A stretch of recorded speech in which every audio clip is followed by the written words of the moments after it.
All right, now that I've got the engine pretty much where I want it for now, I'm moving on to the body finally. So the body, as you remember, I have a lot of rust from it being burnt because it was in a garage fire. The car didn't catch on fire, but the garage did and fell on the car.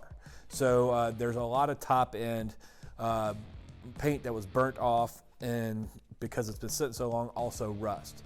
So what I did was, the first thing, I went ahead and bought a few years back an extra set of fenders and a hood. The fenders that were on the car and the hood was on the car. The hood is very, very warped. Also took out the headlight buckets and all that, and actually they're not in bad shape. And then I went and started working on the firewall. The firewall was heavily rusted, and also the roof and the dash, but I figured I'd conquer the firewall first.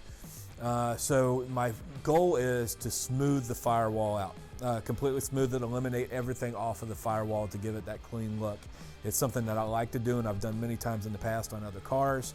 So what I did was I took those plates off. I started grinding and wire brushing, wire wheeling everything down. And then it only goes so far.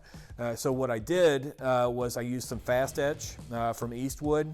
It's basically an acid etching that will eat rust. So you basically spray that on there, keep it wet for 20 minutes to a half hour, and then wipe it off with a lacquer thinner soaked rag.